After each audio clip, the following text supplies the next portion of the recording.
The morning air was crisp in the gated community of Maplewood Estates, a neighborhood known for its pristine lawns, strict rules, and an iron-fisted HOA.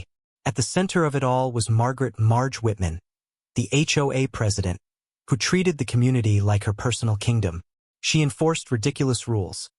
Grass must be exactly 2.5 inches high, only beige curtains allowed, and no vehicles without an HOA permit.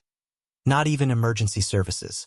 On a quiet Sunday morning, George Lawson, a 78-year-old Vietnam veteran, was watering his front yard when he suddenly clutched his chest and collapsed.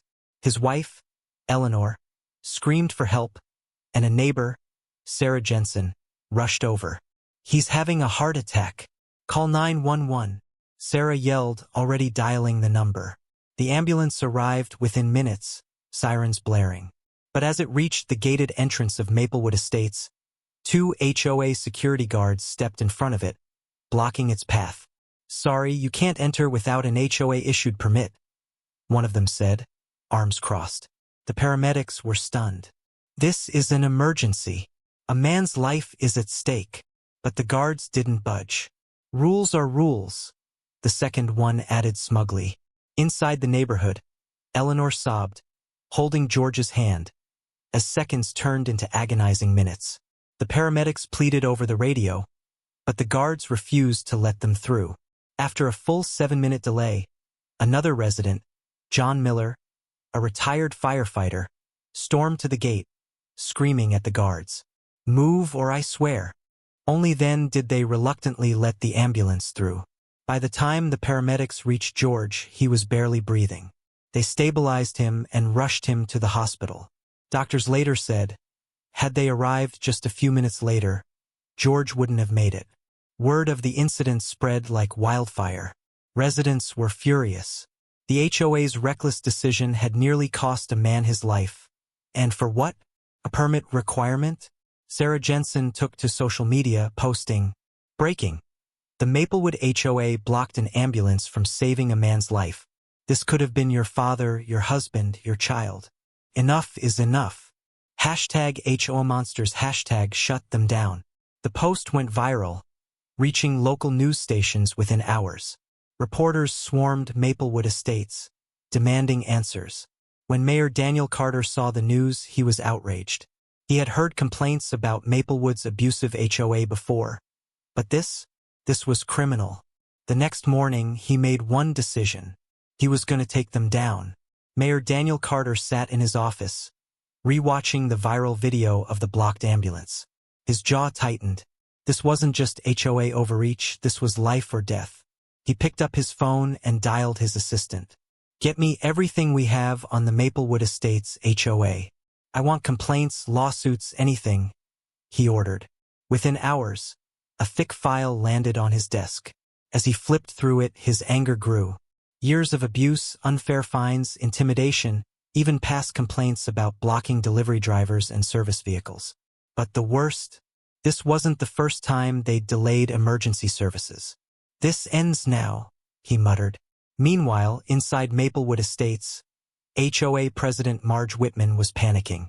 The media storm was getting worse, and now the mayor was involved.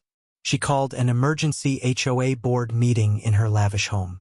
Around the table sat her closest allies, Ted Barnes, the HOA lawyer, a slimy attorney known for bending rules; Sandra Lewis, the treasurer, who handled the HOA's finances with shady bookkeeping; Robert Bob Hargrove, the HOA's enforcer, a retired security officer who ran things like a private police force.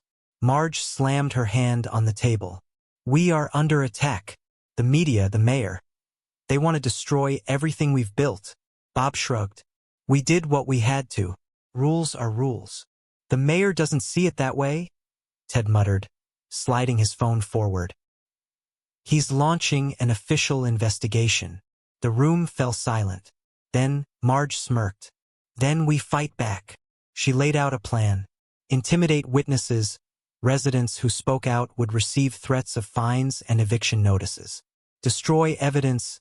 Security footage of the ambulance being blocked, erased. Blame the paramedics, claim they were aggressive and unprofessional, turning it into a misunderstanding. She looked around the table. We stick together, and this will blow over. Or so she thought. The next day, Mayor Carter arrived at Maplewood Estates in person. Flanked by a city investigator, police officers, and local reporters, he knocked on Marge's door. She opened it with a fake smile. Mayor Carter, what a surprise. His expression was stone cold. I need to speak with you about the ambulance incident. Marge put on her best act, feigning sympathy. Oh, it was a misunderstanding. We fully support emergency services. The mayor wasn't buying it. I have a growing list of complaints and evidence against this HOA. If I find out you knowingly obstructed emergency services, I will shut you down. Behind them, neighbors started gathering, murmuring in support of the mayor. Some were filming. Marge could feel the power slipping from her grasp. Still, she put on a confident face. You'll find that we've done nothing wrong, Mayor Carter. His gaze didn't waver. We'll see about that. As he walked away, Marge clenched her fists.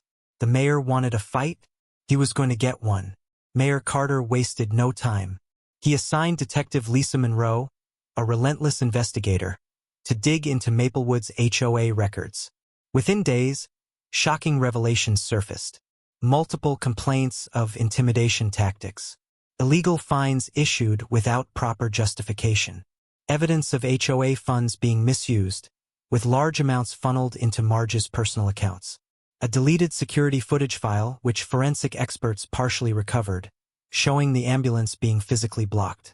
When the mayor's office officially subpoenaed the HOA's records, Marge knew she was in trouble. Still, she wasn't going down without a fight. Desperate, Marge hired a high-powered legal team to argue that the HOA had the right to enforce its rules, including restricting vehicle entry. The ambulance company was at fault for not following proper procedure. The mayor's involvement was an overreach of government power. But her biggest mistake? She tried silencing the residents. She sent threatening letters to those who spoke out, issued bogus fines, and even had her security goons harass key witnesses. What she didn't expect was that this only fueled their anger. The final straw came when John Miller, the retired firefighter who had yelled at the HOA guards, received a $5,000 fine for disrupting community peace. That same day, he went on live TV with Sarah Jensen and Eleanor Lawson. We're done being bullied. The HOA nearly killed our friend, and now they want to punish us for speaking out? We won't stand for this. Their call to action went viral. Residents filed a class action lawsuit against the HOA. The news media camped outside Marge's house, demanding answers. Protesters gathered at City Hall, demanding the HOA's immediate shutdown. Mayor Carter saw his opening.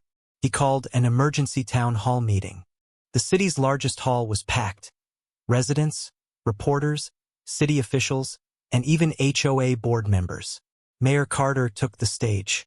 Enough is enough, he began. This HOA has overstepped its bounds for years. But blocking an ambulance? That was criminal. Cheers erupted. He turned to Marge Whitman, seated smugly in the front row with her lawyers. You claim this was a misunderstanding, but we have evidence that your HOA deliberately obstructed emergency services. That's a felony. Gasps filled the room. Marge stood up, fuming. This is a witch hunt. I was only enforcing our community's standards.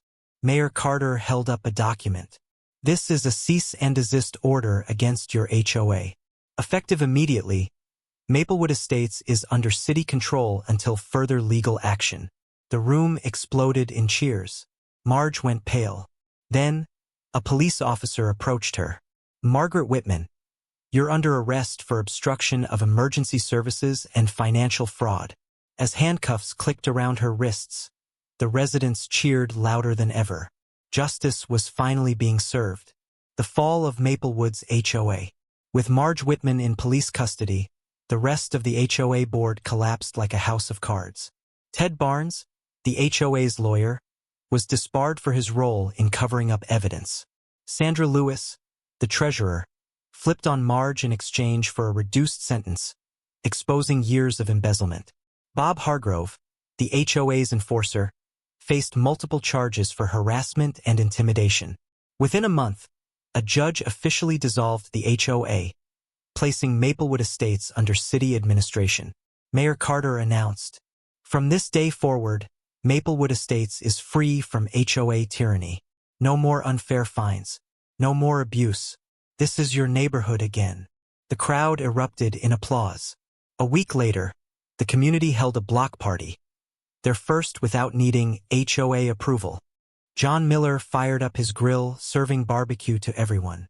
Sarah Jensen and Eleanor Lawson shared a toast to their victory. George Lawson, now recovering well, made a heartfelt speech. "For the first time in years, I feel safe in my own home. We stood up to corruption and we won." The atmosphere was joyful, a stark contrast to the fear that once ruled their lives. This was a powerful HOA revenge story. Corruption exposed, justice delivered, and a community reclaiming its freedom. Meanwhile, Marge Whitman sat in jail awaiting trial. She had lost everything: her power, her money, and her reputation. One reporter managed to ask her, "Do you regret blocking that ambulance?" Her lips curled into a sneer.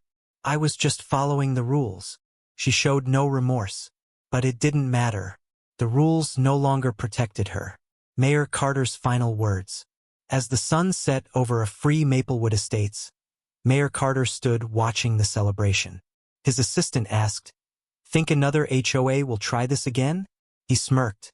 "If they do, they'll know what happens when they put power over people."